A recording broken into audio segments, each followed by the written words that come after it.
Be on Shastar and also relating back to Mother Sahib Kaurji's Jeevan, and we're going to have joining us is Charanvir Singh, who's going to be leading this talk and telling us more information about Shastar and the history about it as well.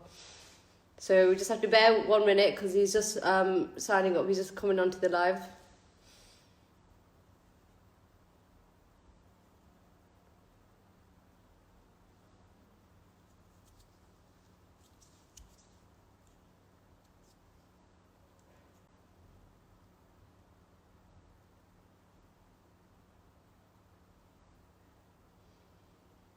So we'll even let people join on as well to the live, which is good.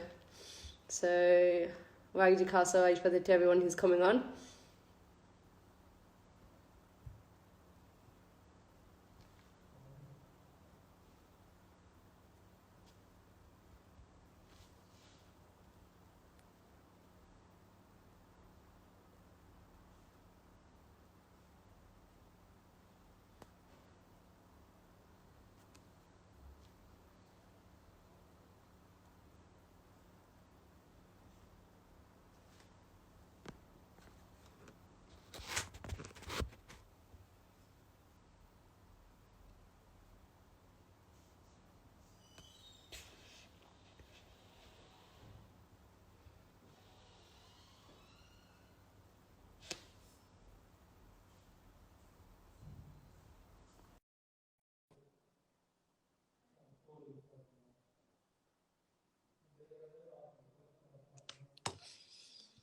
Waheguru Ji Ka Khalsa, Wagji Khalsa, Wagji Fateh. How are you? Okay? Yeah, I'm okay, I'm right. Okay, so we've got Charanvir Singh live with us, and he's the Shastar master. So, Wagji, kickstart this Shastar talk with us. Yeah, sure. So, it'll be based basically about on the importance of Shastar. So I'm in my garden because I couldn't risk it in my house because someone's gonna walk in and do whatever in it. It looks like a beautiful day behind you, so it's good. Yeah, It looks like a beautiful day. It's all right. It's clear skies. But yeah, so I thought I'd talk about the importance of Shastar. A few sort of questions that people might have in their mind, I thought I'd sort of touch upon, and then we'll build towards Mata Sahib Kaur Ji and Mataji's relationship with Shastar, and then also like how we can draw parallels with seeing Mataji and also Shastar from a devotee, from a Gursikh point of view, from the student point of view. So yeah, I'll get straight into it. So yeah, one thing. So let's just go. We'll go from the basics because obviously we'll have every type of listener or every type of person watching, and Shastar. So another sort of direct translation would be the word weapon, but that word is sort of used in a negative context. Sort of usually, weapon is sort of used in a sort of negative light. But for us, we think of our kirpan that we wear, and any sort of Shastar that we wear as a Shastar rather than like another word, for example, a hatiyar, which would be a specific like sort of a more direct translation of weapon, like in English. And so, but the way we regard Shastar is completely different from how somebody else might regard like a weapon or a hatiyar in other terms of the word. And so, one Saki I want to use as a sort of an insight into this is, so one thing as well. So we think of our Guru Sahibs, we think of like the 10 Guru Sahibs, we think of like the 6th Guru as a Guru who the first Guru who adorned Shastar. But when we look at Guru Nanak Dev Ji, we actually find that they wherever they would travel on their udasis, there would be I would say Shastar Tari. They would have a Shastar with them at all times. Their Shastar can also be found, I think, in bark button. There's a gurj. A gurj is sort of like a mace, like basically a big sort of hammer, like a sort of like a sort of hammer shape, but it's circular on the top, so it's sort of a club, like a club shape with a sort of sphere on the top. And so we can see from the times of Guru Nanak Dev Ji that there were that they were Shastartari, and so this was already a concept at that time as well.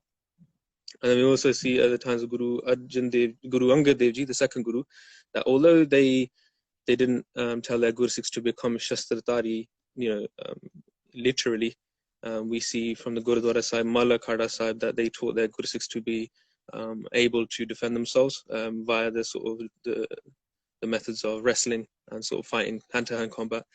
So then obviously we hear, the times of the sixth Guru after the martyrdom of Guru Arjan Dev Ji, that Guru Har Gobind Sahib Ji say that this is the point at which we won't be holding just a mala, we'll be holding a mala plus a kirpan as well, plus a shastar.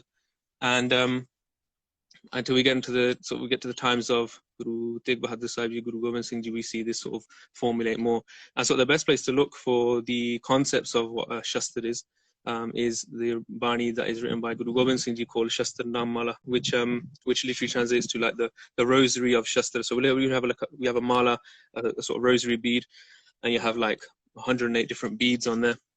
In this Bani, Guru Gobind Singh Ji, let alone sort of 100 or 108 Shastar, they list like many Shastar, and that Bani is it takes the sort of the amount of ang as it's sort of equivalent to 2 Sukhmani Sahibs long a part, a Gurbani, denoting sort of the names of Shastar. So basically, if you imagine, so for those who haven't read all of Shastar Namala, if you imagine somebody sitting down and reading a Sukhmani Sahib back to back, 2 Sukhmani Sahibs back to back, that is the number of Shastar that Guru Gobind Singh Ji denotes, or talk about, praise. They explain different. Obviously, we have to know which Shastar is which. First of all, we have to know what types of Shastar there are out there. I mean, if we try to sort of name and list as many as we could now, we'd probably get to about 20, 30. And here Guru Sahib, list hundreds and hundreds of Shastar, and then go on to praise those Shastar. And at the start of this Gurbani, they talk about different concepts. So, like, for example, they praise Shastar as being the form of death itself. And so where in other sort of religions or in other sort of cultures, death is worshipped as, a god or a goddess, or as, a separate being from Vaheguru, Guru Sahib are sort of praising this aspect of Vaheguru, that one Vaheguru, in the form of Shastar, that, you are Kal, you are the form of death, you are the form of Vishnu, you are the form of all these gods and goddesses that have appeared in the past ages. So where we might see that, so they say, Tuhi, you are the killer of Kesi and Kans, all these demons that have been defeated on this planet. And we start to see that actually, when we think about, Ram, Guru Sahib said that you, the Shastar, the Ard, this form, you are the form that came to this planet as Ram, who we see as this form of Vaheguru. You are the one, that aspect of Vaheguru, that power of Vaheguru, that defeated Kesi and Kans, those demons. So you are the power behind that being that restored goodness, or defeated evil and restored good to the world. You are also the form of Krishna that came and defeated Kesi and Kans. You are the form of Ram, who came and defeated Ravan. And so behind all of these sort of beings we see, and the names we have for those beings, behind there's a power of Vaheguru that is at work, which we refer to as Adi Shakti, that primal power of Vaheguru that appears to restore balance to the world, essentially. They also sort of talk about Shastar as being the power that has given every king their kingdom. So we see, any sort of ruler we see, it is the power of Shastar that has brought them to that throne and placed them on that throne. Diye Jeh Bardhan, so you have blessed them with this boon, this Bardhan, this gift of being a ruler, being a king, and that all comes from the power of Shastar. We also see that there's one Pankti where Guru Sahib described that, when the arrow, for example, they're talking about an arrow, this astar, but in this sort of Shastar, that when it's fired, before it's even made contact, they talk about a deer, and before that arrow has even made contact with that deer, that power of Vaheguru has already taken that soul from that deer. So, we see everything as a sort of physical manifestation. We see that, there's an arrow, it's pierced through this deer, the deer is now dead. But actually, Guru Sahib was saying that behind this physical arrow we see, which is just a piece of wood with a nub of sort of metal in the front, there's actually a power behind that at work that is taking the souls from those bodies and then, transmigrating them into their next lives, if that makes sense. So, there's this great power at work that is represented, if you want, or manifested in this world as Shastar.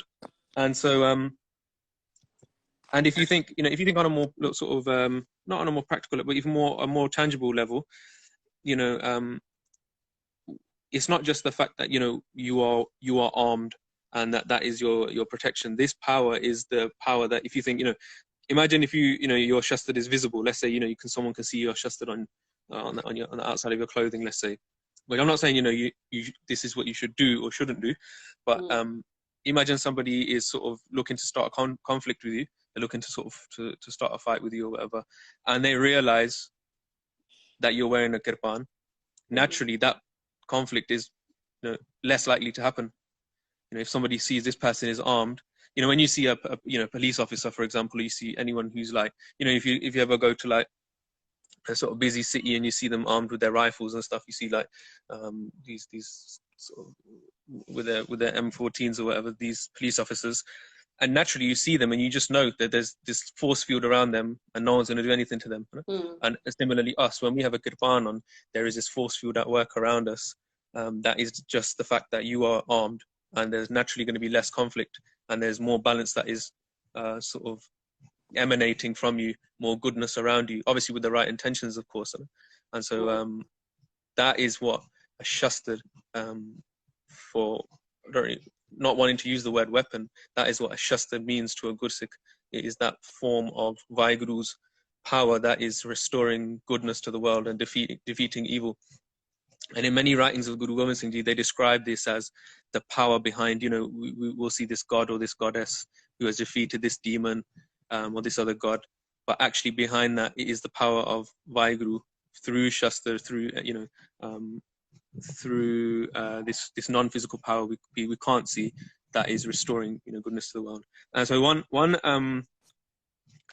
sort of, not to get into the physical, obviously a Shastar, we know how a Shastar can be used, we know how arrows can be used, how knives, how a sword can be used, but this power behind that is what we can link to Mata Sahib Ji, and also how we can see Shastar as the form of the Guru as well. So we'll get into that slowly as well. So just let me know for how we're doing for time, because I can see. We're doing all right. There's so much to talk about Mata Sahib Ji and Shastar as well. Keep going by, you're doing amazing. Comments are coming in and they're loving the talks and they're very, very informative as well. That's okay. So yeah, one Saki that is there's two Saki I want to share. One is from the times of Guru Gobind Singh Ji. So after they have after the Sahibzade become Shaheed and they pass through the sort of southern regions of of Punjab, they meet somebody called Rai Kalla, and they bless Rai Kalla basically with a Shastar, and they say that you'll be. So Rai Kalla had as you can imagine in those times a lot of links with the Mughal emperors, and so when Guru Gobind Singh Ji has told them that the end, the Mughal rule is to come to an end now. They have sort of, when Nur Amma, he passes the news on to Guru Gobind Singh Ji that the Sahibzade have been martyred. Guru Gobind Singh Ji sort of pulls up a plant out of its roots, and they explain that in this way the roots of the Mughal rule at that time, that evil rule. So not even to sort of specifically the Mughal rule, but that evil rule that was the Mughal rule is now, the roots of that rule are going to be pulled out in the same way, or have been pulled out, and it's only a matter of time before they cease to exist. When they tell Rai Kalla about this, Rai Kalla sort of worries because he thinks, I'm affiliated with the Mughal rulers as well, and so how will that affect me? And Guru Sahib, assure him that as long as you are not implicit in those evil actions, then you'll be fine. And to protect, sort of he's seeking some sort of protection from these words of Guru Gobind Singh. He sort of sees it like a curse, and he wants some sort of some consoling sort of, or some sort of like a gift, or a sort of some other words, or some sort of an action from Guru Sahib to show that, don't worry, Rai Kalla, you'll be okay. And what Guru Sahib do is they give him a Shastar, so they give him a kirpan. But what's interesting is that they give him this Shastar, but they tell him that this Shastar is never to be used. you can use all of your other, he's a king, not a king, but he's like a lord, he's like a ruler of his area. And they say, this Shastar, you can use all of your other Shastar, but this one Kirpan is just for you to worship, essentially, for you to respect, for you to clean, for you to apply, toof, apply incense around, for you to clean and do seva serve essentially this Kirpan. And he does that, and he is saved from all sort of unrest in those times, from the Mughal rule coming to an end, and all the sort of the fighting that we see after those times, after the times of the Shahidi of the Sahibzade, and he's fine. He never uses this Kirpan. He keeps it even in I can put it out now actually. Even in Surya Prakash, Kavi Santokh Singh sort of described that he has this Paryank, so he has a Paryank, a Palanga, like a little bed, the same sort of bed that we see Guru Granth Sahib Ji Prakash on, what you call a Palang, a sort of four-legged sort of woven bed. It's called another word for it is a Paryank. So on a Paryank, on a Palanga, Khadg Tikayo, this Paryank par Khadg Tikayo. So he places that Khadg, that Shastar on a bed. Puja Sharda Pavadayo. So with great sort of love, he worships that Shastar. Deepak Krit Paye Nitijare. So he has a jot next to that, next to the Shastar at all times. He applies butter to that Shastar, to the metal, to the blade of that Shastar. Nithi Fool Mal Ko Chare. And every day he brings sort of a garland of flowers, and he places that garland of flowers by that Shastar. So already, without saying it, you can see the sort of the similarities to what he's doing and what we might see in the Gurudwara Sahib, the puja of or the worship of Guru Granth Sahib Ji.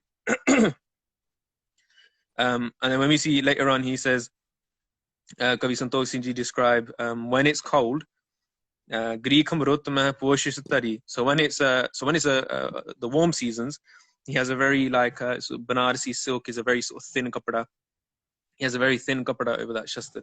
And when it comes to Himrut, when it comes to winter, he puts a sort of warmer rajai on that Shastar. So, as you can see, he's worshipping, he's treating, let's say, or respecting that Shastar. I mean, in those times, nigh on the same way as we would treat Guru Granth Sahib Ji. We'd have a palanga for Guru Granth Sahib Ji. We'd have the right types of sort of you could say clothing, the right types of clothing for Guru Granth Sahib Ji, the right types of bishaiyan, the right types of rumale sahibs. We would put a jotan for Guru Granth Sahib Ji. We would offer flowers to Guru Granth Sahib Ji. So in that same way, funnily enough, he is treating this Shastar and respecting this Shastar. But at no time does he ever use it, because that's what Guru Sahib's told him. They've said that just to worship this Shastar, to respect this Shastar, and everything else will be okay. You can use every other Shastar you want. And basically, he passes away, and his life passes with no conflict, no sort of riots, no enmity with himself and anybody else. And there's a question for you, Baji, if I can just interrupt. By Sikraj Singh. Yeah. He's asking, how should you do seva of Shastar, of your Shastar? Yeah, so in the same way, really, in the same way. So that's what this Saki is important. That's why it's important, because he's doing the seva of Shastar, in the same way as we would do. Remember, this is not somebody who's a Gursikh in the sense of somebody who's an Amritari Gursikh who's grown up with those sort of sanskar like we have of doing seva of Guru Granth Sahib Ji. This is a Rai Kalla. Remember, at this time, a Gursikh is a sort of loose term, if that makes sense. There's this person hasn't been told to take Amrit, hasn't been told to keep Kakar, keep that. But he's treating that Shastar in the same way as we would respect Guru Granth Sahib Ji. So we can then apply that to ourselves. The same way we show respect for Gurbani, which we'll get onto, is the same way he's worshipping that Shastar. Anyway, he does that for his whole life, and he benefits from, he attains the fruits of the words of Guru Gobind Singh Ji. But then later, when his grandson comes about, his grandson comes of age, and one day he goes hunting. And what he does is he as the generations pass, there's less regard given for your ancestors. he takes that Shastar. He doesn't really care. He takes that Shastar and he goes out hunting. And he goes out hunting, and basically at one point he falls from his horse. He draws that sword, the sword that Guru Gobind Singh Ji said not to use, just to serve. And when he draws that sword, he tries to whichever animal he's hunting, he tries to sort of lunge at that animal, and his horse sort of hinikadaya, like pulls back, and he falls, and that same Shastar falls upon him and kills him.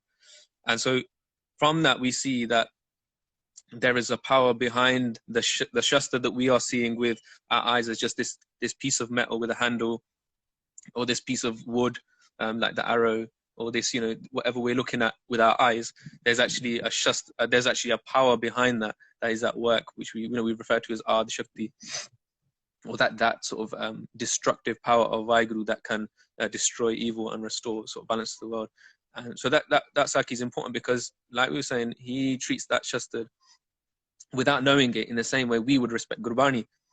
And so when we come to Mata Sahib Kaur Ji, we see that same thing. We see Guru Sahib when they're at Anandpur Sahib, and Mata Ji are with Bhai Mani Singh Ji and Mata Sundar Kaur Ji to be taken to Delhi in those sort of difficult times when all the opposing forces of the Mughal forces, Pahadi Raje, are surrounding Anandpur Sahib, and then all the Gursikhs and Guru Sahib leave Anandpur Sahib.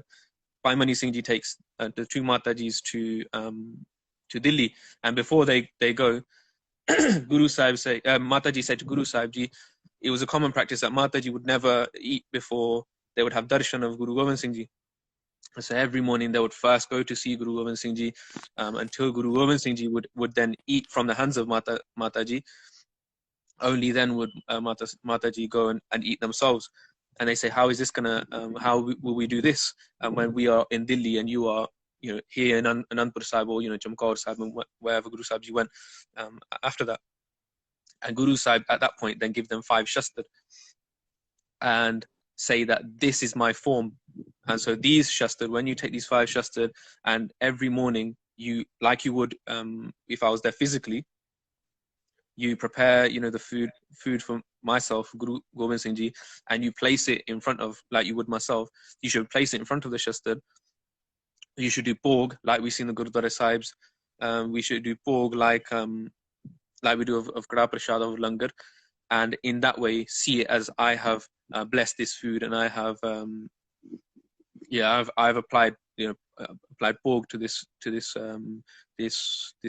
what is now Prashad, or this food, and then you may sort of may eat yourself. So see my darshan, see the vision of myself, Guru Gobind Singh Ji, in these Shastar.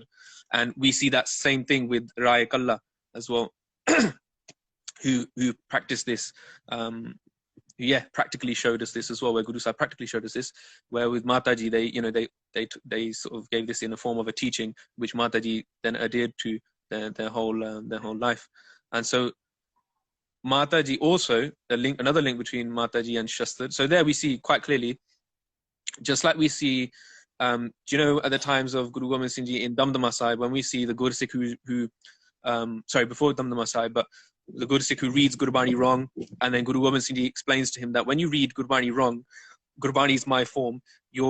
It's like so when you change a letter or you change a vowel, and you twist a word into like a different word that it's not, it's the same as you twisting my finger or twisting my arm and giving me pain like that. So in that Saki, they're practically showing that Gurbani is my form of the Guru. So as we now know, Guru Granth Sahib Ji is the form of Guru Gobind Singh Ji and all of the Gurus. And in the same way, they're showing that Shastar are the same as our Guru. We should worship them. We should do seva of them. We should treat them in the same way as we would treat our Guru or Gurbani in general. And so another Saki, just before I'll finish with another little example from Mataji's life, is of somebody called Kapura. Kapura is Court Kapura is named after a king called, or a lord you could say, called Kapura. And what happens is one day he's quite sort of egotistical. He comes to see. This is another example from Guru Gobind Singh Ji's life.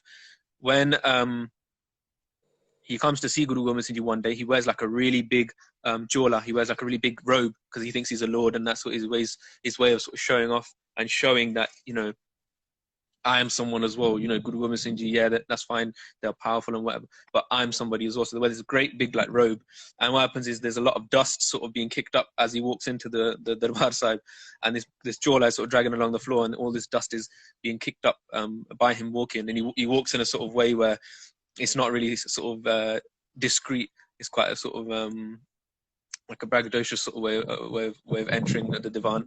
And he walks in, and basically somebody says to him, you know, you shouldn't wear clothes like that here. As in, you know, you shouldn't come with ego, basically, what they're trying to say to him. That why have you walked into the darbar of Guru Gobind Singh Ji, who is the king of this world, physically, spiritually, in every single way? You should come in with a bit more humility. And this sort of annoys him, like, who is this random servant, this random servant of this guru talking to me like in that way? And so he's quite annoyed. That sort of triggers him, and it gets him angry. And what he does, he takes his anger out in a different way, and he sort of sees Guru Gobind Singh Ji on the throne. But what Guru Sahib would always do is, on a throne beside them, or like a platform, you could say. So the platform you imagine that Guru Sahib's throne is on, or their seat is on, a throne also that was a little bit higher than their own throne, or a platform that was higher than their platform, they would have Shastar displayed there.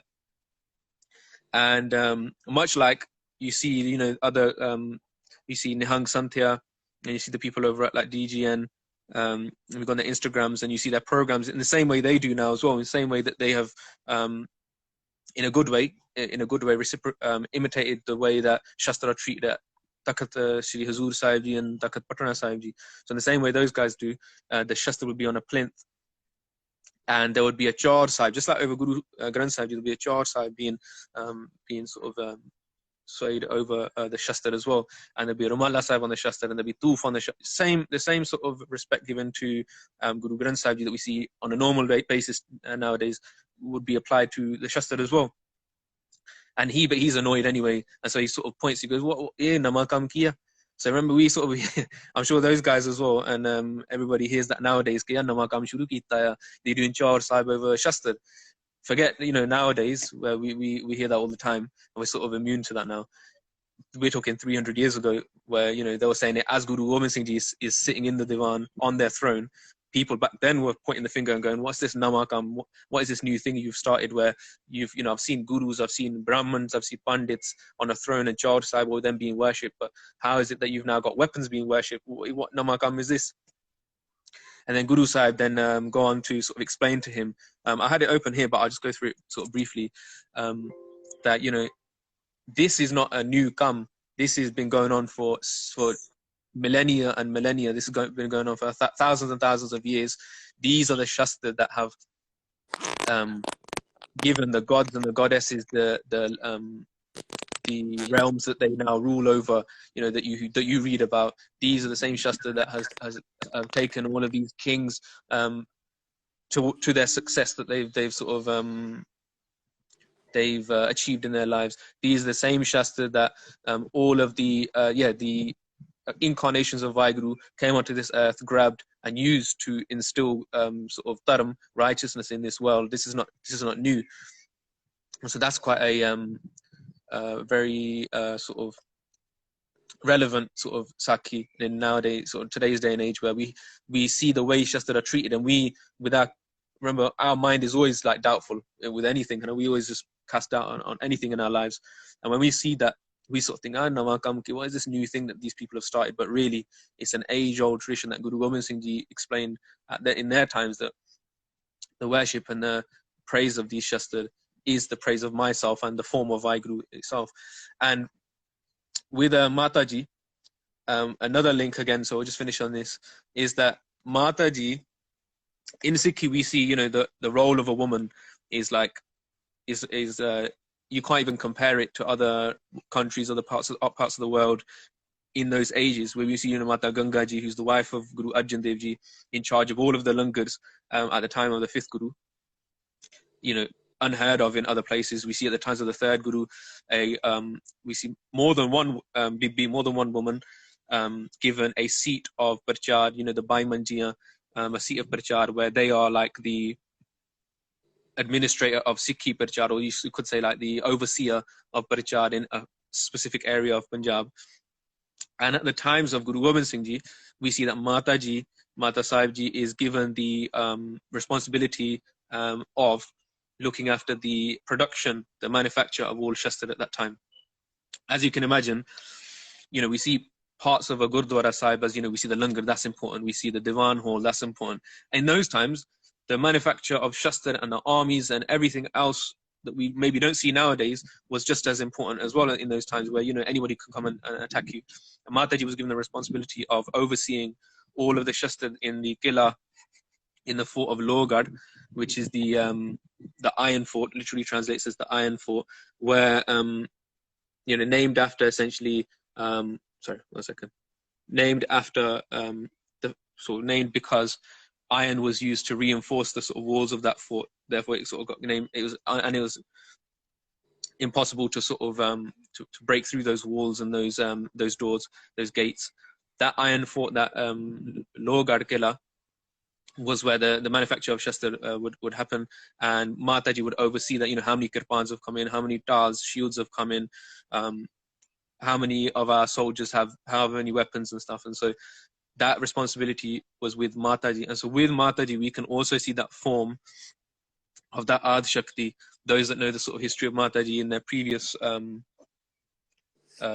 forms on this earth, and that relationship with Guru Gobind Singh Ji, we can see Mataji as that form of Ard Shakti, as well as when we look at a Shastar, we see that form of Ard Shakti as well. And so, just to finish, we're going to learn a bit more about that. So the movie trailer, Mataji, the first biopic, the first sort of animation showing us the whole, things that I couldn't tell you about Mataji, that will be documented in this animation on Mata Sahib Kaur Ji, called, if you just at Movie Motherhood on Instagram or Facebook or wherever. I think the teaser's coming out. Is it tomorrow? Yep, tomorrow at 11 tomorrow? o'clock. Yeah. Yep, India The time. teasers, the third teaser's coming out tomorrow, and so in that we'll see very clearly how important Mataji is, and this form of Ard Shakti that Mataji were at that time and still are right now. We think of Guru Gobind Singh Ji as, we don't think they were the 10th Guru, we think of them present now as well. No?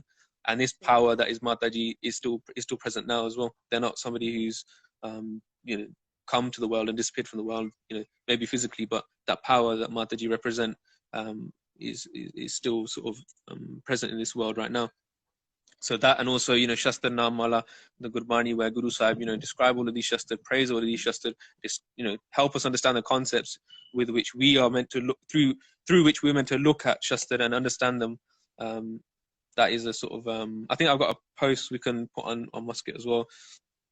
One of the references that we sort of use today, where Guru Sahib talk about Shastar and all these concepts, and how this great power is at work essentially behind the scenes in the world, restoring goodness to the world and defeating evil. Just like Mataji sort of showed their whole life, even after Guru Gobind Singh Ji leading the Panth, and sort of restoring goodness to the world again. So yeah, that's me.